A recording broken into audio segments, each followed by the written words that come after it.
I'm with Hetisani Ntshinga, my co-host on the Small Business Network. And if I gave you 1,000 guesses as to what Hetisani does for a living, I think you'd use up all the guesses, because managing a cattle farm is probably the last of your expectations. But that is the case. You work on a farm, Hetisani. Yes, I do. Yes, I do. Tell me a little bit more about the work you do. I'm an operations manager at Yarona Farms in the Free State in Bethlehem. It is a 2,000 hectare farm, head of 800 cattle, Bonsmaras and Angus, that we breed for commercial farming. And then we've got crops. We've got 600 hectares of maize at the current moment. We've got 200 of wheat, and we've got another 200 of soyas. So that's what I do when I wake up every morning. If I'm not on the phone instructing somebody to fetch a cow somewhere, I'm asking them to fertilize something somewhere else. I'm sure that in your wildest dreams growing up, matriculating, you didn't expect your life to end up. How did you get into this line of work? I'm a qualified HR manager. Studied at Wits University. And then when a business associate of mine, who became a very good friend of mine, asked me to come and help him set up an HR department, we bought the farms.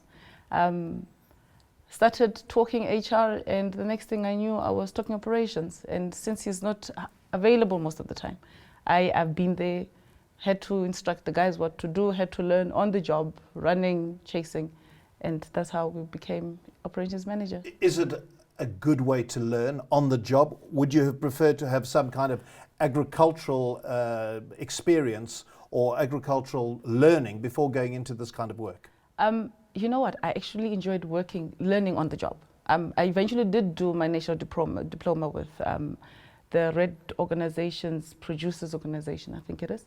So I'm a qualified farmer, if you put it like that. Graduated last year. I'm very proud. It was a very proud moment of mine. So I think having what I learned in the classroom could never have taken away what I learned on the field. And if I had gone to the classroom without knowing what I knew on the field, I don't think I would have made it through that course. I would have stayed a week, maybe 2 weeks, and then walked away. From your education at Wits University, was there anything practical that you were able to bring from that into your new line of work? I guess managing people. The one thing that unfortunately business, or fortunately business, is about. You manage people. Those cows that you do think you're managing are managed by people. So my HR experience and just the basic things that you need to know about labor law, about just performance management, how to deal with people, the psyche of people, that helped me a lot. Because to work, I think one of the guys when I started and I was introduced, I'm going to work with the guys. He said, no, but a woman is supposed to be behind a stove in the kitchen, and he put it like that in pure Sesotho. And I looked at him, I thought, you know what? He's a project for me to work on. Not the farm. The farm will run, has always been running. People have been doing this for thousands of years, millions of years. But just to get those guys to the right thought that I was the right person to help them, and for them to help me, because I didn't know half the things that they knew. They grew up on the farms. They've been working on the farms. Some of them were born on the farms. So for me, it was that challenge. HR was a beautiful layer for me to have started from, and then everything that is business you always learn.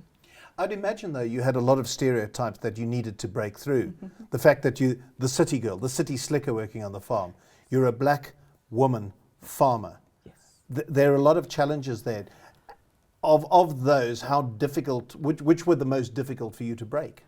I think what is still difficult is trying to get through to the typical Boer white male farmers, to say to them, I am here and I know what I'm doing.